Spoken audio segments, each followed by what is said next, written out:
Coming up, what on earth happened? Look what happened. Is this crazy? I just got one word for you, victory! Thank you to all of the residents of Jackson County. Our victory today, it's a win for cops. It's a win for our firefighters. We have shown that when Missourians fight together, we win together! This is an evening of mixed feelings on a number of levels. This week we autopsy your choices at the ballot box. We rank Election Day's biggest winners and losers, and look to the future and how this election could have big implications for some of our area's top politicians. All I can say is we're just getting started. Week in Review is made possible through the generous support of Dave and Jamie Cummings, Bob and Marlise Gorley, the Courtney S. Turner Charitable Trust, John H. Mize, and Bank of America N.A. co-trustees, the Francis Family Foundation, through the discretionary fund of David and Janice Francis, and by viewers like you. Thank you. Hello and welcome, I'm Nick Haynes. Buckle up, it could be a bumpy ride as we take you through the what, the why, and what now of election 2024. Tracking all the election results on both sides of state line is Meg Cunningham, formerly a national politics reporter for ABC News, but fortunately for us, now with the Kansas City-based news service, The Beacon. Longtime political analyst Dave Helling is back. He's a former reporter and editorial writer for your Kansas City Star, tracking the news from behind a microphone at 95.7 FM KCMO Talk Radio, Pete Mundo, and a little lower down the dial at 89.3, you'll find Lisa Rodriguez of KCUR News. We're going to have to talk fast today because we've got so much to pack in. Dave Helling, complete this sentence for us. The biggest winner in Kansas or Missouri on election night was blank. Broadly, Kansas Republicans. I think there was a belief that the state is drifting a little bit to the left, led by Johnson County, where Democratic registrations are way up, independent registrations. And yet the state, with the exception of the 3rd District and Sharice Davids, drifted to the right, built on majorities in the Kansas House and the Kansas Senate. Donald Trump carried Sedgwick County, Kansas by 14 points. That used to be a Democratic stronghold. So I think the big winner was the Kansas Republican Party, and Democrats have a lot of questions to answer in that state over the next 2 years. Biggest winner, Meg Cunningham? I think the biggest winner was early voting in Missouri, or the 2 weeks of no excuse absentee voting, as the legislature would call it. Even though we had like 4-hour wait times in Jackson County and people were frustrated? This was the first presidential election that this was available to Missouri voters. So huge deal. This was kind of a compromise, actually, that it came about. But we obviously saw a huge turnout. We probably stood in some of those lines. Our family stood in those lines. So I think, there's overwhelming support for that new voting policy. Lisa. I have to agree. I mean, both of those were great, but with Dave here, that Kansas Republicans and really Missouri Republicans in both states were really the big winners. We saw attempts in both states to break the supermajorities in the House, and both of those failed despite high hopes, despite Democrats saying it was their best chance yet to break those supermajorities. So I think we're going to see even more solid legislation from the GOP that's easier to pass this session. On a more micro level, Steve Howe, the only Republican in Johnson County to win countywide another term as DA in Johnson County. And you do see a shift in, obviously, Johnson County. While most Republicans lost countywide, some of the county commission seats didn't go their way. Steve Howe's a staple in Johnson County, and he ekes out another win. Let me add another one then to this list. Isn't Byron Roberson one of the biggest winners also? The first Democrat in nearly a century to be elected Johnson County Sheriff, the first black person to ever hold the job? Well, yeah, it was a bit of a surprise. But again, Johnson County is changing so much, Nick, and we've talked about this on the show for many, many years now. And it really reflects an important trend in national politics, which is the drift of the suburbs away from the Republican Party and toward the Democrats, whereas working class counties are drifting away from Democrats and toward Republicans. I don't think Byron Roberson's election was a huge surprise based on the campaign and based on the demographic trends in Johnson County. Okay, complete the sentence for us then, Lisa. The biggest loser in Kansas on Missouri on election night was blank. I think broadly Democrats, but I think cities, Kansas City and St. Louis, on the Missouri side, now seeing the way that the Missouri State House has gone and the election of Mike Kehoe as governor, we're going to continue to see this GOP rhetoric that cities are hotbeds of crime that need to be fixed. So I don't anticipate any additional money or support for local control, for example, or any other issues these cities are prioritizing. Biggest loser? Laura Kelly, she spent millions to try to flip some of these key Senate seats in Johnson County. And as much as we talk about Johnson County being this hotbed of suburbia leaning left, Kelly Warren in Overland Park, Mike Thompson in Shawnee, 2 seats in Olathe, Adam Thomas, TJ Rose.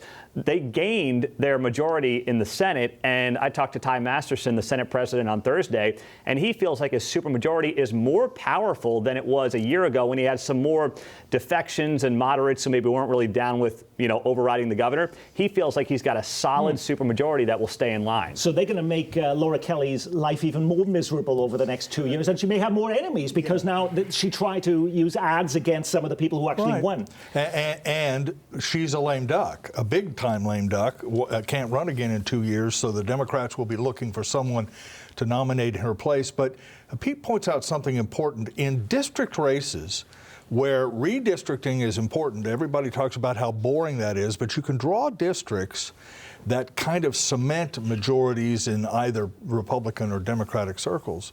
And so countywide, Johnson County is drifting left, but on individual district basis with Warren, with Thompson, with some of the others, it went a little bit right, and that's an interesting trend to keep an eye on. Meg Cunningham, the biggest loser for you in Kansas and Missouri on election night? Undoubtedly, Missouri Democrats. I mean, it was a landslide on Tuesday. We saw Republicans widen their margin on a lot of those statewide races, picking up more power.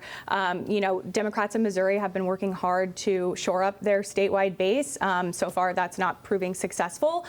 But they're really looking to get some of those state legislative races contested, those sorts of things. They wanted to break the supermajority. That didn't happen, so they're kind of continuing down that long path. But by the way, we could also say the turnout was one of the biggest losers. Did you see that in every election jurisdiction that makes up the metro, fewer people went to the polls than they did during the last presidential election? Turnout was down 8% in Johnson County, 10% in Wyandotte County. And this was supposed to be, Lisa, the most important election of our lifetimes. I do think it's disappointing to see the turnout, especially in Missouri with an issue like abortion on the ballot. I think many of us expected that to drive people out to the polls, despite maybe a lack of enthusiasm for the very top, the presidential ticket, or people not being as excited about that. And even with that terrible turnout and in a big Trump momentum year, Kansas Congresswoman Sharice Davids still won by double digits in the 3rd district. Is she basically there for life now, Pete? I mean, this is 2 straight double-digit wins, 4 straight very convincing victories for her. I don't think you can call the district a swing district. I don't see how the National Republican Party will dump money into this district when it's been 2 straight losses by 10 to 12 points. I mean, you've got to have a perfect candidate at the perfect moment, and there was momentum at the top of the ticket, a little more momentum, and it didn't move the needle at all. What message did voters send on Election Day? There seemed to be some puzzling outcomes, say our viewers. How come sports betting narrowly passed, but Meg, Missouri voters said no to another casino at the Lake of the Ozarks? Yeah, I think this one was really interesting. I mean, when voters are looking at a ballot question that they don't fully understand, they have a no bias. They're going to vote no for that. And I also heard from voters, why am I voting on something that isn't geographically relevant to me? So then we're explaining the long, drawn-out conversation between gambling and the Constitution and this whole question. So I think voters just said no for that one. I will say, but it only just barely passed the sports betting, didn't it? And why are the opponents now not even going to have a recall when they could have one based on the percentage of the vote that it won? I think when we're looking at dollar figures, that's going to be something that's expensive. I mean, it's already been an expensive campaign to get Amendment 2 passed, and I think the odds are probably stacked against them. Okay. Well, viewer Matt writes about puzzling outcomes. These Johnson County election results make no sense, he says. They re-elect Republican Steve Howe as DA, but pick a Democrat to be Johnson County sheriff. You said that Byron Roberson did a great campaign for sheriff. We shouldn't be surprised. Why is it, though, that they traded places here? We had Steve Howe as a Republican win, and he won as a Democrat. I think Steve Howe may have been the more familiar name. Okay. People don't focus quite as much maybe on the prosecutor's race as the sheriff's race. But look, Nick, if you ask any of us sitting here to fully explain what voters were saying in this area, we're lying if we tell you we know. There are just a lot of contradictory, confusing, interesting returns. Yes. And to draw any fundamental understanding of what voters were actually saying is a very difficult job. I think in the Johnson County Sheriff's race, it was much more a referendum on Calvin Hayden and his tenure in that role, and particularly his questions about election security. And I think people were really fed up about that and wanted something fully new. Whereas with Steve Howe, you know, Johnson County doesn't have a lot of crime. I think most of the controversy around Steve Howe, around, you know, officer-involved shootings and the John Albers investigation feels like it's in the past. And if there's not crime that's an issue now, why change? Fair enough. Missouri overturns the state's abortion ban, but am I the only one who's surprised it turned out to be so close? It won between like 3 and 4 points. Remember when Kansas went to the polls to decide the question, abortion rights supporters claimed a lopsided victory closer to 20 points. Were you surprised it was that close? Going into the night, my prediction was 53%, so it wasn't too far off. I thought this would win by a much larger margin, particularly as Republicans were trying to neutralize the abortion question. Yeah, absolutely. I think part of this was in the last few weeks of the campaign, we really saw the No on 3 effort flood the airwaves. We saw the billboards, and I think there was a lot of confusion, and they couldn't turn to the ballot language to say, no, these things aren't going to happen. And so I think voters got a little bit weary there at the end. Well, now that Donald Trump is going back to the White House, what does that mean for Kansas City Mayor Quinton Lucas, who seemed to be out of town campaigning for Kamala Harris every week from Nevada to Wisconsin? Has Lucas just lost his biggest pipeline to a new job when he leaves office in 2027, Pete? Yes, he has. And he said as much on my show. I asked him Thursday about, you know, his next 2.5 years as mayor, and his words, I'm paraphrasing here, were along the lines of, well, now I plan to be here for the next 2.5 years. There was a clear message of, if she had won, I may be out the door. And so he's got to find a new path. And interestingly, I asked him if he would be interested in something within the DNC, because he did lean in to the Democratic failures with working people, with folks of color moving away from the party. He's trying to reset that, and he did. He usually doesn't answer a question that directly. He said, I'm interested. Was he one of the bigger losers on Election Day, Lisa? I think so. Even though he wasn't on the ballot? He wasn't on the ballot, but certainly this, you know, he has to take a different path. His ambitions have been very clearly, I think, to rise within the Democratic Party and possibly head to D.C.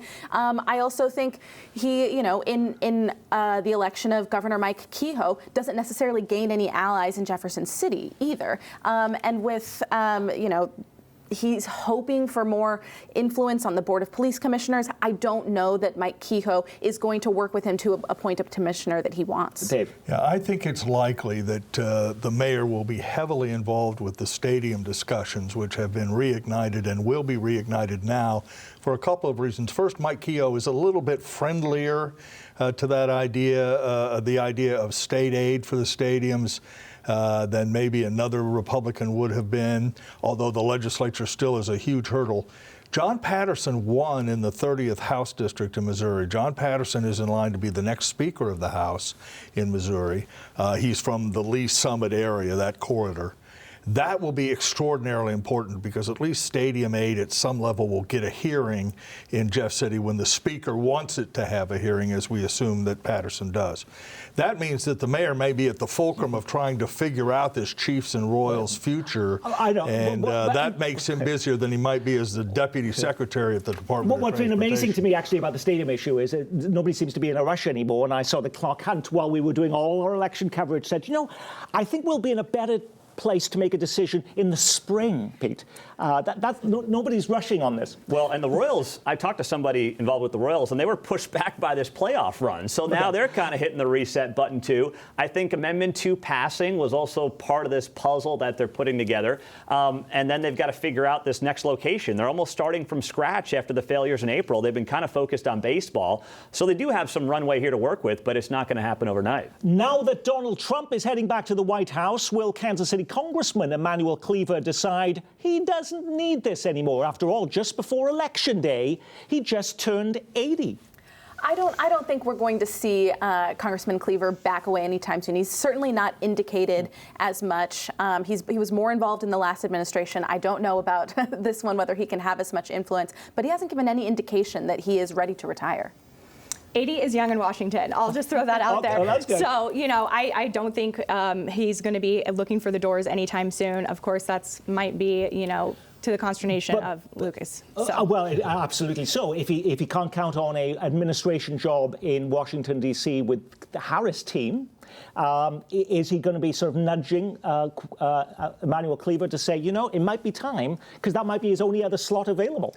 Yeah, that he can try to nudge, but it ain't going to move the needle at all. I mean, there's no love lost between those two. That's pretty well known around town. And as a good friend Emanuel Cleaver's told me the other day, he likes the gig. Okay. What else is he going to do? He's happy doing it. Yeah, there's very little, particularly if the Democrats, by the way, stay in the minority in Washington, which looks more and more likely.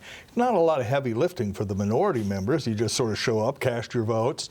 He doesn't have any serious challenger. This might have been the most aggressive opponent that he's drawn in some time, and he won comfortably. So there's no real reason for him to leave if he feels relatively healthy, which my understanding is he does. By the way, on that race, Sean Smith, who ran against Cleaver, got actually, though, the same percentage of the vote as Jacob Turk, the perennial candidate, did in the last race. Right. So he has a safe seat. Yep. He's in the minority, so it's not a lot of work if he stays in the minority.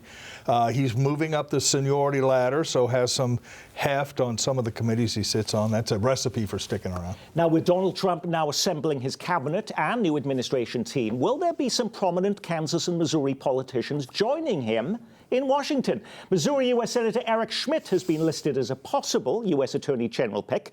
Politico today says he could end up leading the Justice Department just because Schmitt appears on a shortlist for a top Trump job in the Washington Post and Politico. How much credence should we put into this, Pete? Decent amount. I haven't seen any full lists, but Eric Schmitt, I know last week was on the campaign trail with Donald Trump and his team in Arizona. I think he was also in Wisconsin for a bit. So he was with them, and obviously, just like Lucas on the other side, these guys or gals who are kind of positioning for a job, they'll be with these candidates and their campaigns down the stretch to kind of rub the right elbow, so to speak. So I think he's in the mix. How much in the mix is anybody's guess. What happens if Schmitt does get a call from the president at that point, Donald Trump? What happens to that seat? Does the new governor get to pick his replacement? How would that work? Yeah, he has appointment power for that seat. So, they would serve the rest of that term and then be back on the campaign trail like anybody else. So that would fall under Kehoe's discretion. Is it conceivable, Dave, that Mike Kehoe could pick outgoing Governor Mike Parson to be the senator? I'm not sure Parson would want to do that. I mean, you guys maybe have a better sense of that, but I get the idea that Mike Parson wants to go back to the farm and relax a little bit. There would be no shortage of Republicans who might seek that seat. Andrew Bailey, the Attorney General, might raise his hand. Jay Ashcroft might say, hey, I've got nothing else to do. Put me in the Senate. So the competition would be fierce. But we can't leave this discussion, Nick, without reinforcing the idea that Democrats in Missouri are adrift in a way that I haven't seen in 25 or 30 years. Lucas Kunce tried, Claire McCaskill was tried, Josh Hawley won both of those races. There was a clean sweep for Republicans. The state, you might make a case that Quinton Lucas should think about statewide office, but it would be a fool's mission because the Democrats utterly lack a statewide infrastructure, the ability to sort of mobilize cities to come out to vote. It's a mess for the Democratic Party across the state line. Let's drill down further for a moment on the Missouri governor's race. Our victory today, it's a win for cops. It's a win for our firefighters, for our farmers, for our job creators. It's a win for single mothers.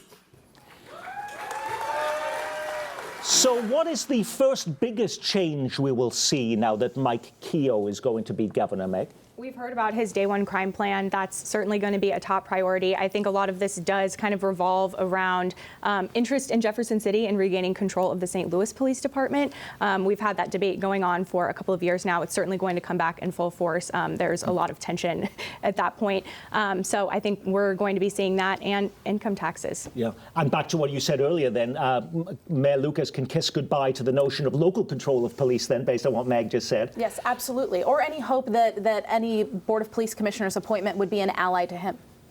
Two things to keep an eye on. First, I think the results in November show that for moderates, liberals, progressives, however you want to define them, the ballot box is more important than the legislature. And the effort to try and pass legislation through plebiscite rather than through votes in the General Assembly will continue, particularly if they can find the financing for things that they find important. The second thing is, I think a lot of people will say, oh, well, abortion, and they're going to try and test Amendment 3, and where does that stand? I think it's almost certain that if the House in Washington stays Republican, there will be a national abortion ban passed, and Donald Trump will sign it, even though he's claimed even though he said no. No, but of course Donald Trump, what he says and as is did many of our meaningless. candidates running for office who are Republicans right, said no. And he said it's a state matter. He'll figure some way to say, hey, I never said that, and he'll sign that bill. Right. And that would take the decision on abortion out of the hands both of the Missouri legislature and potentially the Kansas legislature. What happens next for Josh Hawley now that he's been reelected to the U.S. Senate? Tonight we voted to save the United States of America. That's what this election has been about from day one, and I don't know how the rest of the country's going to vote, but I have to tell you, it's looking pretty good, isn't it? It's looking pretty good. He's sounding pretty national there. Does he now announce during the next couple of years that he is running for president in 2028? Well, there's a big problem for him, and that's J.D. Vance. They're both in this MAGA U.S. Senate younger mold, and J.D. Vance is clearly now the odds-on favorite to kind of carry that mantle as one of these younger MAGA Republican senators. So Josh Hawley's in a weird spot. He wasn't all that involved with Donald Trump's campaign. I know he had his own campaign here as well that he was running, so he couldn't do a lot. But he wasn't really all that involved with the Trump team, which somewhat surprised me. So I think he's got to figure out what his next move is here. He absolutely wants to do that. He wants to go national. The good thing for him is 2028 is obviously not a year he's up for re-election, so he can fool around, maybe lay a groundwork and see where it goes. Let's continue with our what happens next here. What happens next with some of the big ballot measures that just passed this week? Missouri voters overturned the state's near total ban on abortion. What happens now? Do abortion clinics start opening up by the end of the week? How will this work, Meg? Well, we saw Planned Parenthood already file a lawsuit on Wednesday to start performing abortions again by December 5th. So they're hoping this is going to move really quickly. They also filed for temporary blockages on some of those restrictive abortion provider laws, like doorway limits and that sort of thing. So they're trying to get the ball rolling on this. Of course, abortion opponents are going to sue right back and say, no, these laws need to stay on the books. So now we're going to have just this absolutely protracted legal battle for probably years to come. And less than 24 hours after the election results became known, some Missouri lawmakers pushing for another constitutional amendment to put on the ballot that will dilute many of the provisions passed this week. And we've seen the Missouri legislature do that before for amendments that have passed on a ballot measure, and then a new one, a different one that they put on the ballot again for people to vote on. So I think it's very likely that we'll see another constitutional amendment on abortion. I think we'll, at first week that bills are filed, we will see more restrictions put in place on abortion as well. So it's certainly not the end of this in the Missouri legislature. Well, now that Missouri voters have also approved sports betting, can you start this weekend with the Chiefs game Sunday against the Broncos, Meg?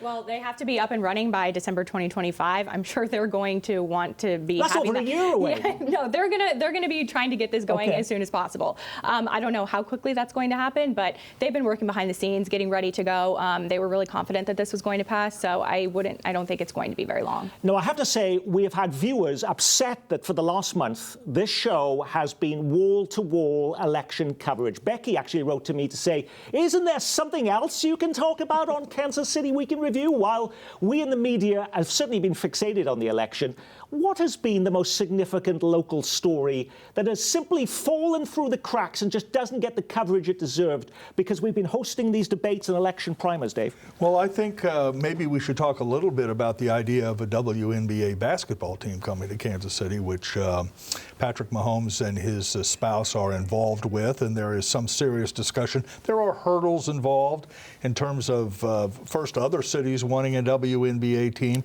But as we first discussed on this show many months ago, women's sports are on the ascendance across the country. Soccer, basketball, volleyball is becoming a thing. There's a professional volleyball league for women. So I think that Kansas City getting in line for that makes more sense in some ways than any other pursuit it might be undergoing in terms of athletics in Kansas City. Interestingly, though, when Sprint Center, now T-Mobile Center, opened, there was a push to have an NHL or an NBA team, and we were told, well, actually, they like it the way it is because it provides them more flexibility so they can have mega concerts there and bring in Disney on Ice and monster trucks. I mean, that was better for their business model. Isn't that going to hurt them? Oh, well, I'm sure that's the kind of stuff you say when you can't get an NHL or an NBA team to your city. I think it absolutely makes sense for the city to pursue a WNBA team, particularly with, the Kansas City Current Stadium, the first professional stadium built specifically for women's sports here. I think Dave is right. Women's sports are having a moment, and now is the time for Kansas City to establish itself as a place for women's professional sports. Is this an acknowledgement, Pete, that we're not going to get an NHL or an NBA team, and that's why we're now going after the WNBA team, or could we do both? I think this is, if you're a town that wants to have NBA, NHL, this is a good way to prove you can do it on a kind of a minor league level. WNBA would have about 20 home games. NBA, NHL is 40. Neither of those leagues have talked about expansion anytime soon that I'm aware of. They're not moving any teams. So, it's probably laying the foundation for a decade out to maybe try to do something bigger. And on that, we will say, our week has been reviewed thanks to KCUR's Lisa Rodriguez and news icon Dave Helling. From the Beacon, Meg Cunningham, and 6 to 10 weekdays on 95.7 FM KCMO Talk Radio, Pete Mundo. And I'm Nick Haynes. From all of us here at Kansas City PBS, be well, keep calm, and carry on.